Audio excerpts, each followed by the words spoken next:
सानाम कोगे जोहार इंगे doctor Subodh Hansda 9 August विश्व आदिवासी दिवस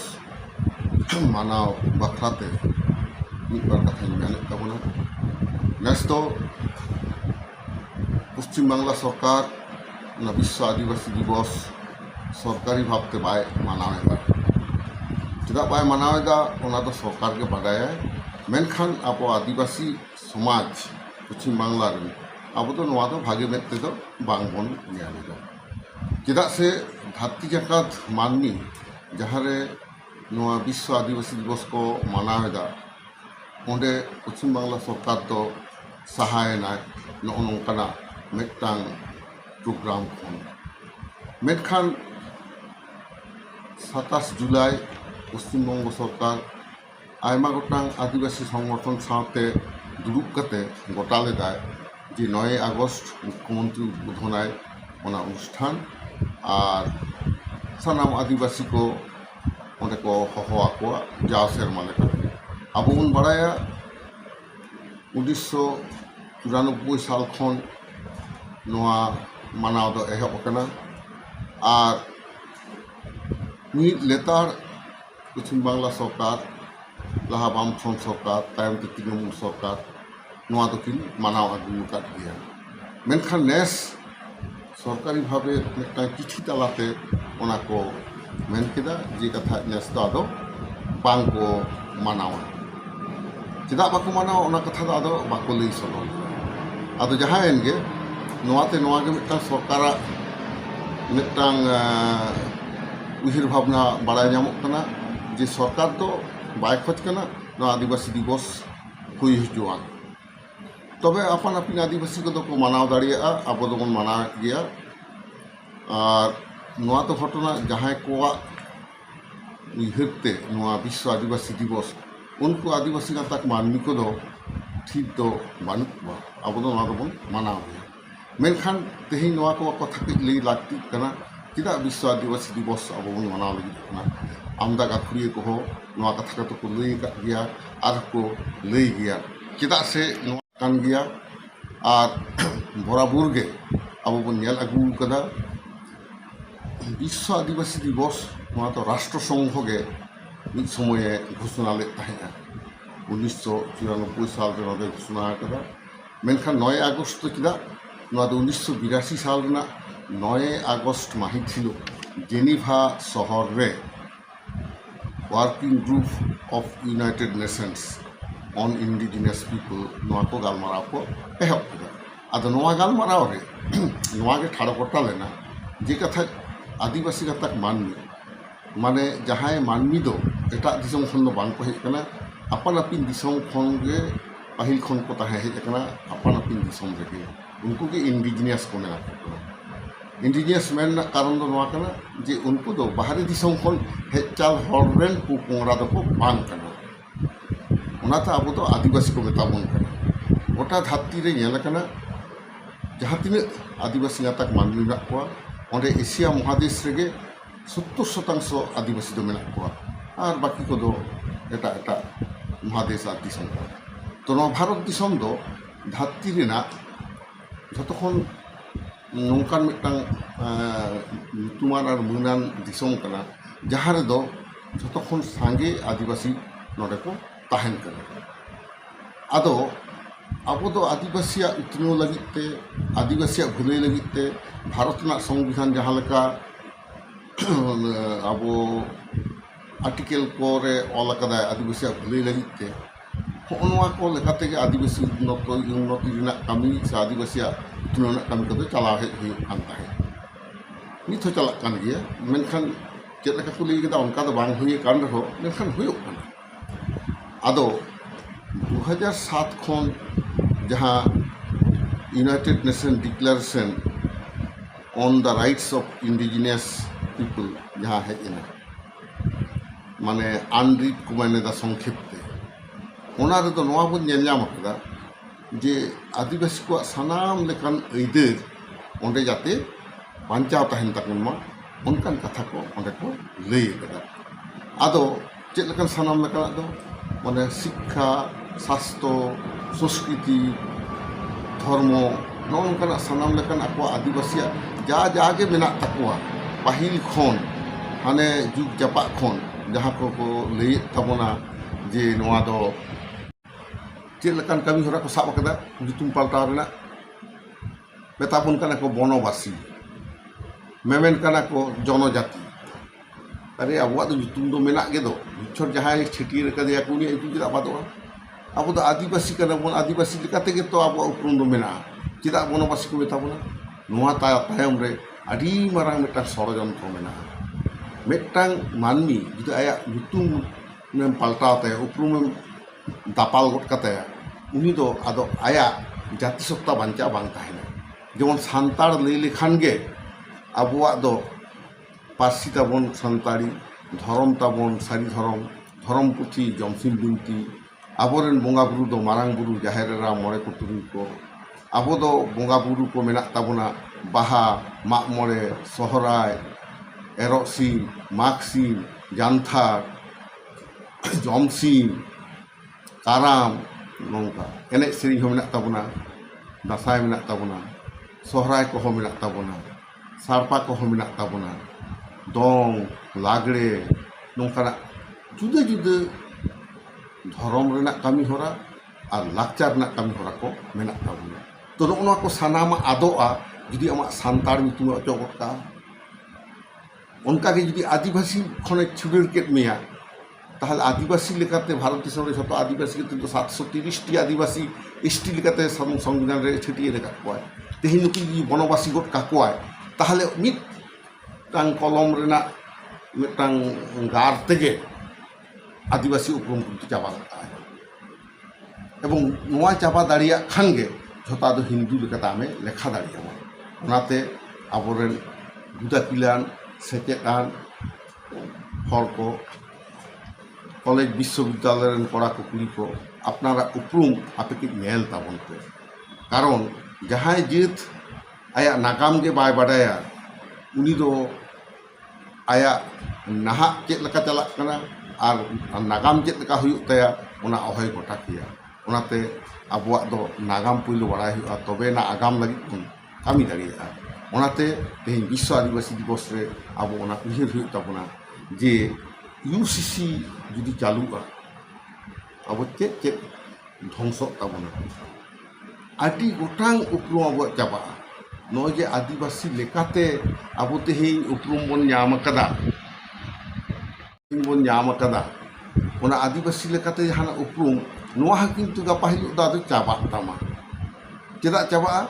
आम दो जतो हर सा समान के निया तो यूनिफॉर्म माने समान ताहले अभिन्न देवानी आईन उना अंडर एकदम खान दो आम तो आदो आलादा लेकाते एसटी रेना स्टेटास बांग ताहन को एसटी ने स्टेटास बांग ताहले खान गे प्रथम रेगे आमा राजनैतिक अधिकार चाबा कान तामा नोय जे नितो दो आबो बाखरा बन ᱧᱟᱢᱮते एमएलए एमपी जहाँ लोकसभा विधानसभा को तेगुन कान ताबोना उनका गे पंचायत करे उनका गे जिला परिषद करे ब्लॉक लेवल करे इलेक्शन रे ट्राइबल कोटा बन ᱧᱟᱢदा एसटी कोटा ओना हो आदो बाबन ᱧᱟᱢा चाकरी रे संविधान ना आर्टिकल जहाँ को मेनेदा 335 लेकाते ओलोक रे चाकरी रे जहाँ बाखरा बन ᱧᱟᱢदा ओना हो किंतु बाबन ᱧᱟᱢा आदिवासी उतनव लगिते आर्टिकल 46 रे जहाँ मेना जे स्पेशल कोनो प्रोग्राम सरकार हता दाड़े आदिवासी उतनव लगी जहाँटा प्रोग्राम तालाते सान्ताड़ी पार्सी अलचिकिते तेहिं पश्चिम बांग्ला रे सिखनत लेकाते को व्यवहारेदा ओना आर्टिकल 46 ना दाड़ी लेकाते ओना को चाबा ताबोना ठीक उनका गे आबुआ धर्म रेना अइदार जहाँ आर्टिकल 25 26 27 28 रे मेमेन कना ओना अधिकार को आदो चाबा ताबोना नोडे संविधान प्रस्तावना रे जहाँ लई कदा liberty of thought expression faith belief and worship नोय जे नुमारांग टांग अधिकार ओना को आदो बई बईते मालकआ माने चाबा ताबोना ओना हतेते तेहिं विश्व आदिवासी दिवस रे नोआ को आबो दिस चाला को हुयुग ताबोना आबोरेन पोपोंगड़ा को हापेन दिन रेन जहाँ नागरिक हिजुग कान दिन रे जहाँ आयुरी लेकाते को हिजुग ताबोना नाहा रेन जुवान कोड़ा कुड़ी उनको ठेन हो नोआ कथा लई पासनाव दरकार कना ᱵᱟᱝᱠᱷᱟᱱ ᱪᱮᱫ ᱪᱤᱠᱟᱹᱜᱼᱟ ᱱᱤᱛᱚᱜ ᱫᱚ ᱟᱹᱰᱤ ᱨᱟᱹᱥᱠᱟᱹ ᱨᱚᱢᱚᱡᱽ ᱛᱮ ᱢᱮᱱᱟᱜ ᱠᱚᱛᱟ ᱵᱚᱱᱟ ᱟᱹᱫᱤᱵᱟᱹᱥᱤ ᱠᱳᱴᱟ ᱞᱮᱠᱟᱛᱮ ᱪᱟᱹᱠᱨᱤ ᱠᱚᱠᱚ ᱧᱟᱢ ᱮᱫᱟ ᱟᱨ ᱡᱟᱦᱟᱸᱭ ᱠᱚ ᱫᱷᱚᱨᱚᱢ ᱠᱷᱚᱱ ᱠᱚ ᱩᱪᱟᱹᱲ ᱟᱠᱟᱱᱟ ᱮᱴᱟᱜ ᱫᱷᱚᱨᱚᱢ ᱩᱱᱠᱩ ᱢᱟ ᱟᱹᱰᱤ ᱨᱟᱹᱥᱠᱟᱹᱛᱮ ᱩᱱᱠᱩ ᱢᱟ ᱵᱟᱝ খ্রিস্টান আকান হর কো দমে কো রোহিত কথা বোনা যাহাই ako খ্রিস্টান আকানায় অকয় তুরুক আকানায় অকয় হিন্দু অলক কানায় উনকু কি যতক্ষণ বেশি আবরেন নির্লে সান্তার কো আক্রমণের কো খাঁটি সান্তার কো আক্রমণের কো মেনখান বইহা নয়া তো বুঝিও তাবন পে আম্মা ওরা আমি দৌড় বাগি কাউদা সে বঙ্গা থানার দৌড় বাগি কাউদা তো আম তো যাহারেম সেন কানা হাঁডে কিন্তু মর্যাদা তো বাকো এমামা বাংগে কো এমামা কারণ আমার ধর্ম রে আমার সাঁওতা রে আমার পার্সি রে আম যাহা দুলার আর মনেম ñama এটাক জায়গা রে ওনা দুলার হবাম ñama মন হবাম ñama চেদা সে আমার ওড়াক রেগে আমার সাঁওতা রেগে আম দো মন দম ñama এটাক জায়গা রে মন বাম ñama যাহাই কো বিদেশ রে কো সেন আকান ñel কো তাবন পেছে আপনারা দিশম রে যাহা মন কো ñama বিদেশ রে অনকা মন দো বাকো এমা কোয়া সে ইংল্যান্ড আমেরিকা করে যেমন মেনাক কোয়া আম তো অনেক বাড়ায় নুতে হেজ চাল হর কানা কে আকো দিশম রে জমা বাই ñam da নডে হেজ কানা ঠিক অনকা গে তেহি আপনারা ধর্ম খনে এটা ধর্ম তে হাই উচিড় কানা উনকু যাহা ধর্ম রে কো উচিড় কানা ওনা ধর্ম রে অনকা মান মর্যাদা বাকো ñam da অনে জালটা কোলটা উনকু মেনা কথা কোনা তো ওনা হতেতে আমা ওরা আমা দুলু আমা পার্সি আমা সাহেব আমা লাকচার আমা ধর্ম আমগে মন দো এমামা আমা মন দো নডে গে তাহেনা এটা রেদো বাং তাহেনা আদো নডে দো আবো দো অকয় হ বাং বন দাল তলে কোয়া মেনখান আবো দো খাঁটি কথা সারি কথা নোয়া বন লই সদরেদা কারণ আবো ñel তাবন পে ইউসিসি বিল তালাতে সমান অধিকার রেনাক কথা লই তালাতে আদিবাসী আকো অধিকার কো রেজে নিতো যাহা ক্রিমি লেয়ার কো লইলো লই কানা রিজার্ভেশন এসটি ঠেন কোন কো চালুয়া ওনা লই তালাতে চেদ চিকাᱹᱜ কানা দীর্ঘদিন সামাজিক শোষণ বঞ্চনা ওনা খন যে আদিবাসী কে কোন বাঞ্চাক কান থাই ওনা হাবে চাবা মেটাই জেনারেশন রিজার্ভেশন ñam কাতে কি টোটাল আদিবাসী সমাজ উন্নতি কিনা নিত তিনে পার্সেন্ট আদিবাসী সরকারি চাকরি কো বলো কানা ওনা হিসাব কিন্তু সরকার আউরি এমাই তো নোয়া কো প্রশ্ন আবো রাকাব দরকার মেনখান আদি দুঃখ রেনাক কথা নোয়া যাহাই কো কনভার্ট কান তাবনা কনভার্ট সান্তার যাহাই সান্তার জিউতা জাতিসত্তা को आद कदा बंगा बुरु को आद कदा लाचार को आद कदा उनको हर दो सरकार विरुद्ध रे दो बांग को लड़हईदा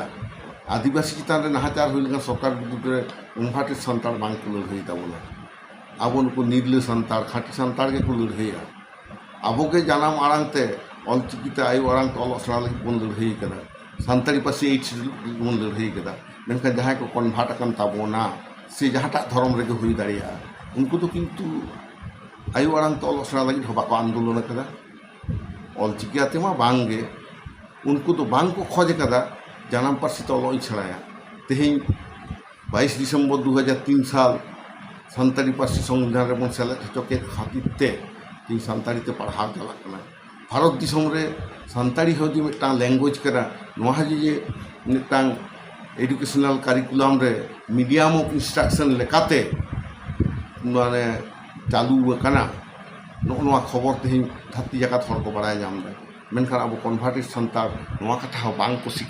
नित हो ओना को अबुआ जहाँ जहाँ करधानी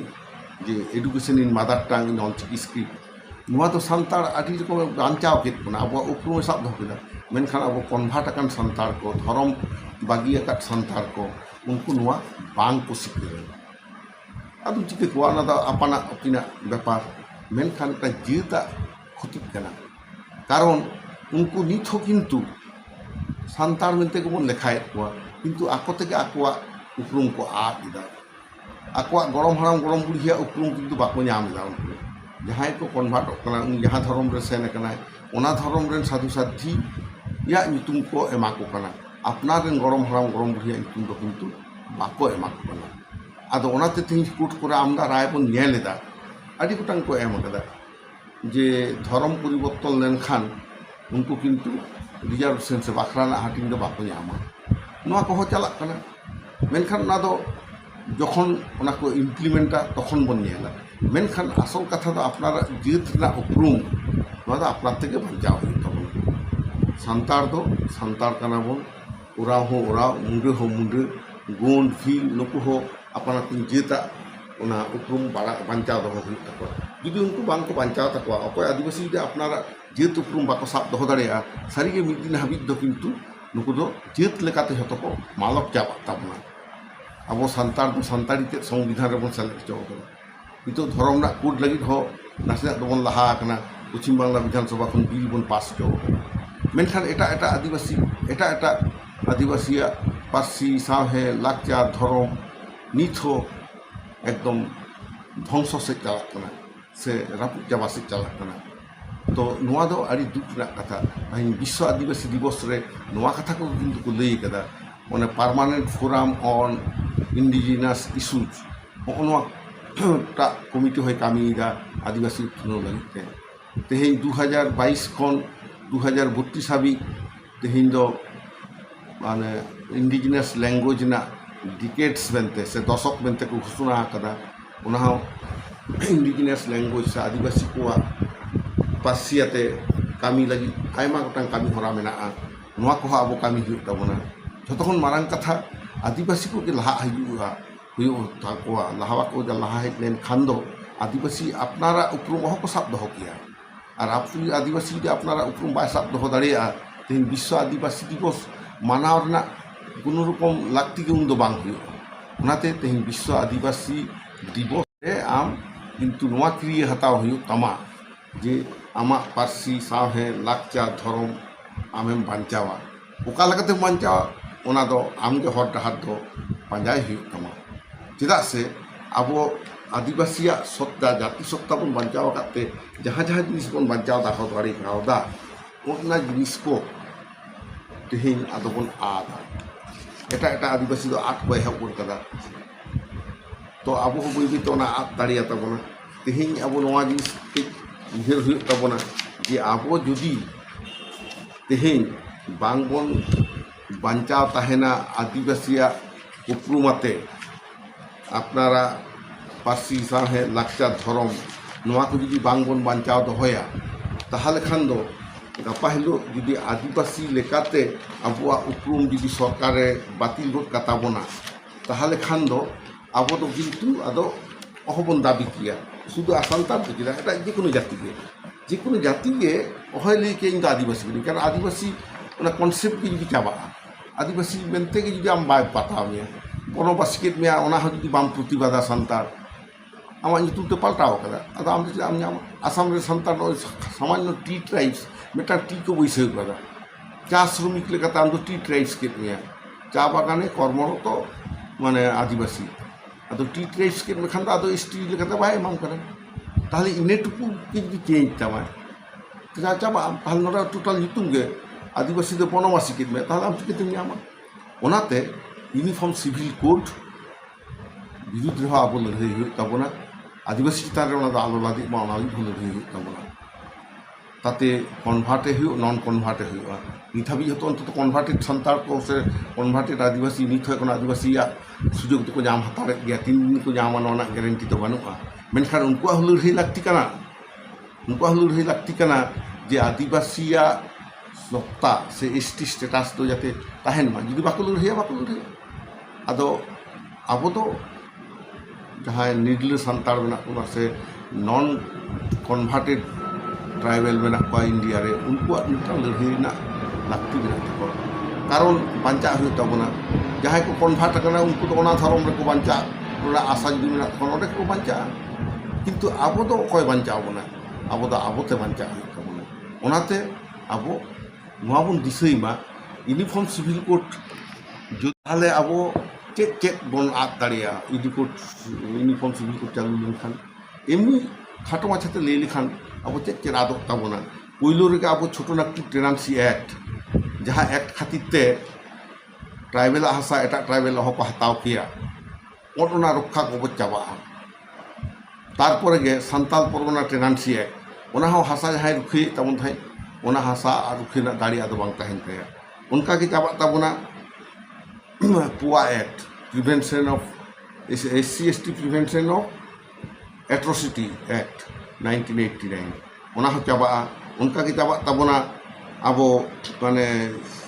forest right act 2006 ona chabak tabona panchayat extension on scheduled area PESA act 1996 ona chabaa 5th scheduled area rena provision chabaa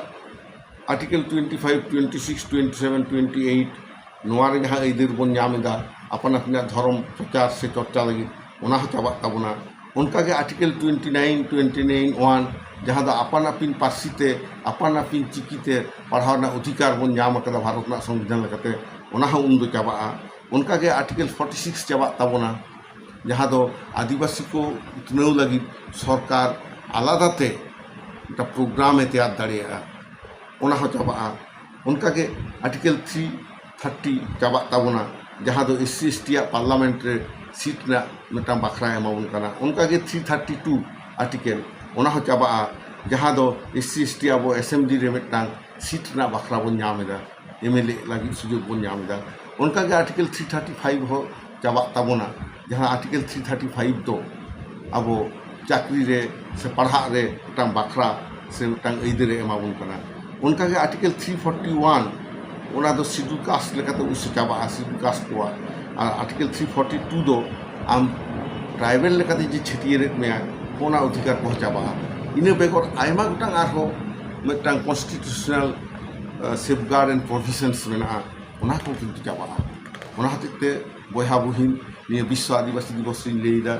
जे विश्व आदिवासी दिवस दो सेरमा रे मिद धाव धरती जाकात आदिवासी को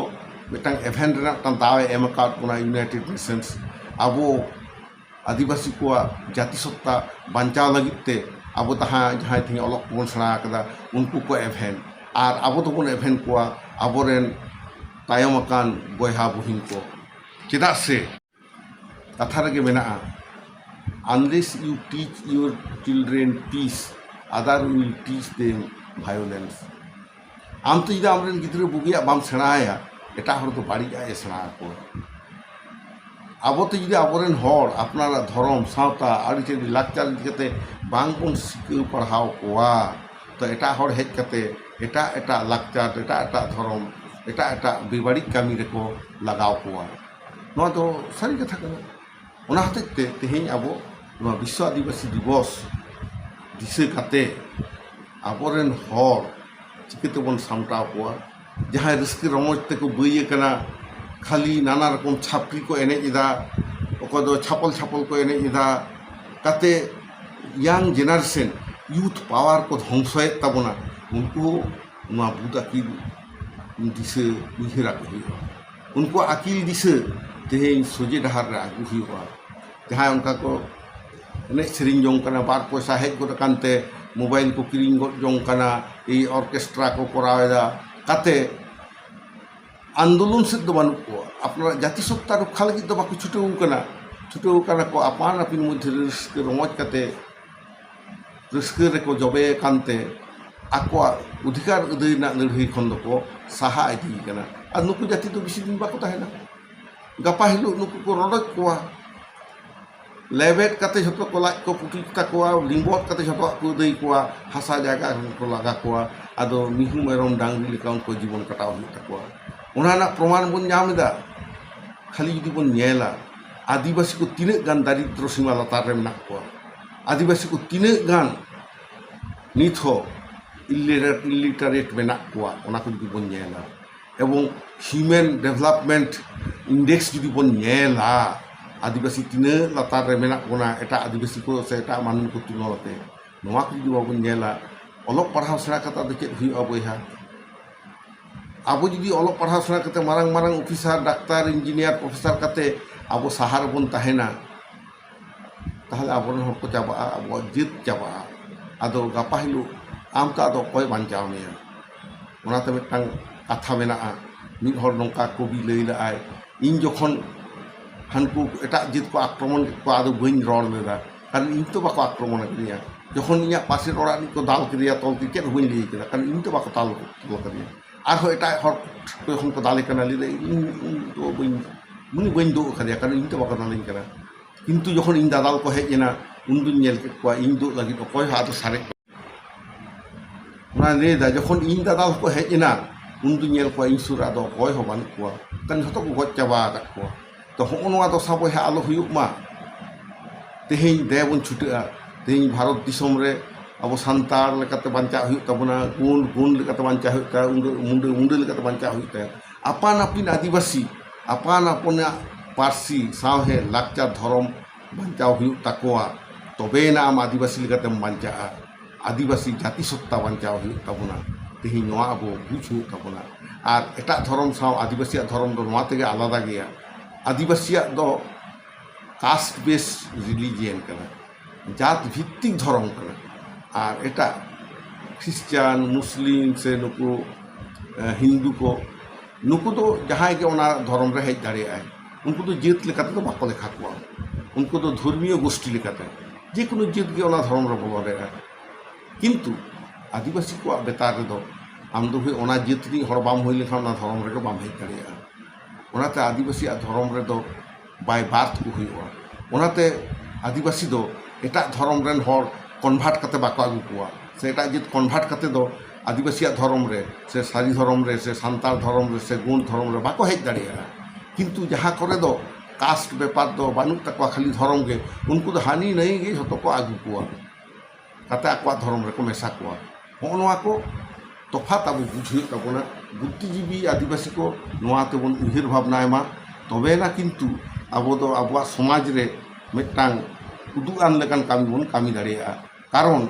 सावता लगित कामी दो आटी जटिल कामी काना आबोआ नोआ कामी रे सांगे से खन सांगे हर आरगुन दरकार कान तबना ओनाते नोआ विश्व आदिवासी दिवस रे निये सादेसिन चालाबन काना जे आपान आपिना धर्म आपान आपिना पार्सी साहे लाकचार हारा बुरु लगित देबन कामी दिमा अब जहाँ बन कामी टका ओना तायम दाराम रेन हर ओना को तंगे दिया उनका के लहारे जहाँ को कामी ले तबना उनको कामी अब नासे बन लहा अगु कदा ओंडे खन आर तायम दाराम रेन को अब उनको को लहा इति तबना ओनाते तेहें विश्व आदिवासी दिवस रे पश्चिम बांग्ला सरकार विश्व आदिवासी दिवस आज बाय मनाव का रहो अब दो बन मनाव गया आर बन मनाव गया कारण लाक्ति दो आबुआ कना सरकार तो को हिजुआ चला मेनखान आदिवासी तो बन ताहेन गया अब दो अब लेकाते ताड़ाम हुई तबना ओनाते अब भारत दिसम संविधान लेकाते अब ताड़ाम हुई तबना संविधान रक्षा हुई तबना अब सावता आरिचाली हो रक्षा हुई तबना यूनिफॉर्म सिविल कोड हो विरोधिता हुई तबना मा नोआ कथा लई काते सनाम को जोहार।